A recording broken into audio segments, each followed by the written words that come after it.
Hello everyone, today we are going to start exercise 8.1 of class 9. Now we start with question number 7. ये इस exercise का last question है. क्या कह रहा है इस question में? ABCD is a trapezium in which AB parallel to CD and AD equal to BC. अब ये फिगर इसमें given है जिसमें कहा गया है ABCD एक trapezium है जो आपको दिख रहा भी होगा जिसमें AB parallel है CD के and AD equal to B C, A D equal to B C, ये इसके इक्वल है. अब शो दैट, शो क्या करना है, angle A equal to angle B, angle A B के इक्वल है, angle C is equal to angle D, angle C D के इक्वल है and diagonal A C to diagonal B D, A C B D के equal है and triangle A B C, A B C ये वाला triangle B A D triangle के congruent है, B A D triangle के congruent है, ठीक है, और डायगोनल इक्वल. और इसमें हिंट भी दिया गया है, मैं एक बार पढ़ के बता देती हूँ. Extend A B and draw a line through C parallel to A D intersecting A B produce at E. क्या कह रहा है कि ए बी को आगे प्रोड्यूस किया गया है, आगे बढ़ाया गया है और सी से एक लाइन ड्रॉ की गई है जो ए डी के पैरेलल है, जहां पर ये इंटरसेक्ट कर रहा है वो पॉइंट ई है, ठीक है. हमें इसमें बता दिया गया है कि ए डी के पैरेलल है ई सी और ए बी पैरेलल है सी डी के, तो जब ए बी को ही आगे एक्सटेंड किया गया है तो ए ई भी पैरेलल होगा डी सी के, ठीक है. चलिए सबसे पहले हम इसका गिवन लिखेंगे. हमें इसमें गिवन दे रखा है A B C D is a trapezium where AB parallel CD and AD equal to BC. यही गिवन हमें दे रखा है. टू प्रूव, हमें प्रूव क्या करना है, यही सब, ठीक है. इसे आप लिख सकते हैं angle A equal to angle B and second हमें प्रूव करना है angle C equal to angle D. Third हमें प्रूव करना है triangle A B C congruent to triangle B A D and fourth हमें प्रूव करना है diagonal A C equal to diagonal B D. Now construction. Construction जो हमें hint में दे रखी है, अगर हमें हिंट में नहीं दे रखी होगी एग्जाम में हमें खुद लिखनी होगी, ठीक है. Extend A B and draw a line through C parallel to DA, DA के parallel intersecting AB produced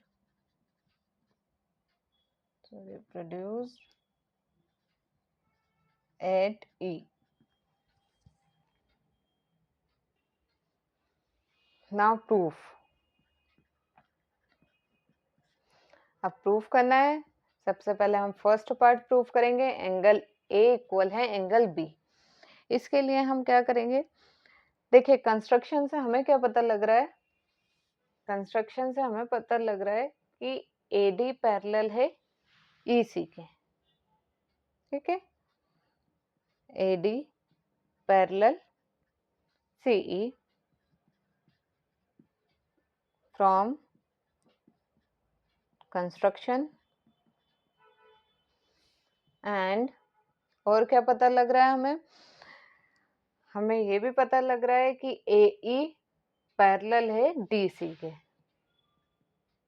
ए ई पैरेलल है डी सी के, क्योंकि ए बी पैरेलल है सी डी के, ठीक है. सो जब हमें पता लग गया अपोजिट साइड पैरेलल हैं, तो इसका मतलब ये क्या है, पैरेललोग्राम। AECD क्या बन गया, एक पैरेललोग्राम। तो मैं लिख सकती हूँ, सो AECD इज अ पैरेललोग्राम। ठीक है, और जब ये पैरेललोग्राम होगा तो अपोजिट साइड इक्वल हो जाएंगे। ठीक है, AD इक्वल हो जाएगा EC के, therefore AD equal to CE,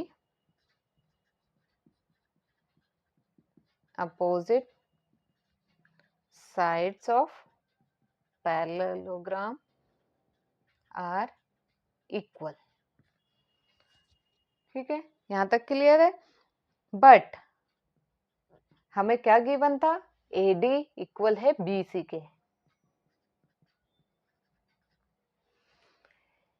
जब ये पैरेललोग्राम हो गया, AD इक्वल आ गया EC के, बट हमें गिवन दे रखा है AD इक्वल है BC के। तो इसका मतलब ये तीनों ही आपस में इक्वल होगा, तो BC इक्वल हो जाएगा इसके EC के। तो इससे हमारे पास आ गया BC इक्वल है EC के, BC इक्वल है EC के। ठीक है, क्योंकि ये तीनों इक्वल हो गए थे आपस में। अब देखिए ये एक ट्राइंगल है, अब इस ट्राइंगल में दो साइड इक्वल हैं, तो इनके अपोजिट एंगल्स भी इक्वल होंगे। BC के अपोजिट एंगल ये, इसे ले लेती हूँ मैं एंगल 1, और EC के अपोजिट ये, तो ये ले लेते हैं एंगल 2। तो एंगल 1 इक्वल हो जाएगा एंगल 2 के। तो मैं इस यहाँ पर लिख सकती हूँ, देयरफॉर BC के इक्वल है एंगल 1 इक्वल है एंगल 2 के। इसका reason, angles opposite to equal sides are equal. ठीक है, एंगल 1 इक्वल आ गया हमारे एंगल 2 के। ऐसे मैं ले लेती हूँ इक्वेशन नंबर 1। AD पैरेलल है EC के, AD पैरेलल है EC के, तो एडजेसेंट एंगल का सम सप्लीमेंट्री होता है। तो angle A plus angle 1 180 degree का हो जाएगा। Angle A plus angle 1 is equal to कितना होगा, 180 डिग्री। ठीक है, तो यहां से हम एंगल, चलिए अभी हम ऐसे छोड़ देते हैं, नेक्स्ट करते हैं हम। और हमें पता है एंगल B प्लस एंगल 2 कितना होगा, ये 180 डिग्री, क्योंकि ये क्या बन रहा है, एक लीनियर पेयर। तो मैं यहाँ पर लिख सकती हूँ angle B plus angle 2 is equal to 180 degree linear pair. ठीक है, अब यहां से हमें एंगल A B के इक्वल प्रूव करना है, और हमें पता है एंगल 1 एंगल 2 के इक्वल है। तो यहाँ पर मैं एंगल B ही ले लेती हूँ, और यहाँ पर एंगल 2 की जगह angle 1 is equal to 180 degree from equation number 1। ठीक है, और ये हम ले लेते हैं इक्वेशन नंबर 2, एंड ये ले लेते हैं equation number 3 from equation 2 and 3।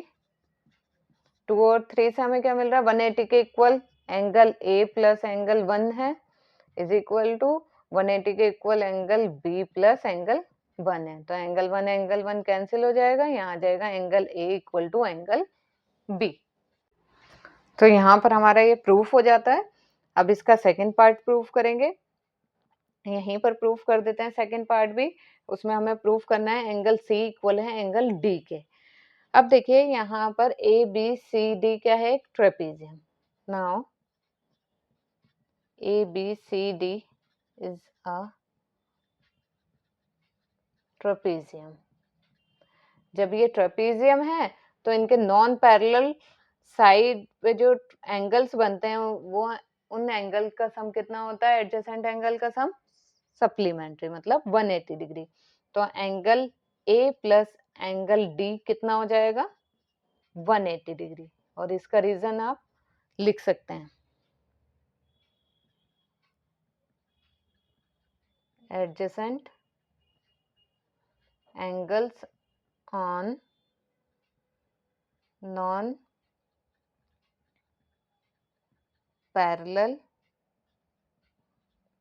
sides are 180 degree. ठीक है, इज 180 डिग्री। अब ये हमारा 180 डिग्री आ गया। अब इसी तरह से हम angle B plus angle C को भी हम ले सकते हैं 180 डिग्री। सेम रीजन आएगा दोनों का, और इनको इक्वेशन भी दे देते हैं हम 4 और इस इक्वेशन को दे देते हैं हम 5। फ्रॉम इक्वेशन 4 एंड 5, 4 एंड 5 से हमें क्या मिलेगा, 180 के दोनों इक्वल है तो angle A plus angle D equal हो जाएगा angle B plus angle C के, जहां पर हमें पता है एंगल ए इक्वल है एंगल बी के, तो एंगल सी भी इक्वल होगा एंगल डी के। ठीक है ना, हम लिख सकते हैं since angle A equal to angle B therefore angle C equal to angle D. Angle A B के इक्वल है, ये दोनों जब इक्वल होंगे तो एंगल सी डी के इक्वल हो जाएगा। ये भी हमारा प्रूफ हो गया, angle A equal to angle B और angle C equal to angle D. अब हम नेक्स्ट पेज पे करते हैं इसका next part. Now third part is, हमें कॉन्ग्रुएंट प्रूफ करना है एबीसी ट्राइंगल को, एबीसी ट्राइंगल को बीएडी ट्राइंगल के। अब कॉन्ग्रुएंट प्रूफ करने के लिए हम लिखेंगे in triangle ABC and triangle BOD, जिसके अंदर इन दोनों ट्राइंगल में हमें दिख रहा है ए बी कॉमन है, तो सबसे पहले हम यही ले लेते हैं A B equal to A B common. ठीक है, और दोनों ट्राइंगल में, इस वाले में अगर हम एबीसी ट्राइंगल में देखेंगे एंगल बी और बीएडी ट्राइंगल में देखेंगे एंगल ए, तो एंगल बी इक्वल है एंगल ए के, हम लिख सकते हैं अबव प्रूफ। हमने ऊपर प्रूफ करा था ये फर्स्ट पार्ट में, और हमें इसमें कुछ गिवन भी है। क्या गिवन है हमें, एडी इक्वल है बीसी के, इक्वल टू बीसी, ये हमें गिवन है। हो गए तीनों प्रूफ, दो साइड और एक एंगल, तो हम लिखेंगे so triangle A B C congruent to triangle B A D side angle side rule. ये हो गया प्रूफ। ठीक है, थर्ड पार्ट हमारा प्रूफ हो गया। अब फोर्थ पार्ट, जब हमारा कॉन्ग्रुएंट प्रूफ हो गया तो एडी और बीसी इन्हीं दोनों ट्राइंगल का कॉन्ग्रुएंट पार्ट है, तो इस एडी भी इक्वल हो जाएगा बीसी के बाय सीपीसीटी से, तो मैं लिख सकती हूँ देयरफॉर ट्राइंगल एबीसी कॉन्ग्रुएंट है बीएडी के, तो इसलिए एसी इक्वल हो जाएगा बीडी के बाय सीपीसीटी। ठीक है, हमारे सभी पार्ट प्रूव्ड होते हैं यहाँ पर। अब ये इस एक्सरसाइज का लास्ट क्वेश्चन था जो हो गया है। आपको मेरी वीडियो पसंद आई हो तो please like share and subscribe my channel. Thank you.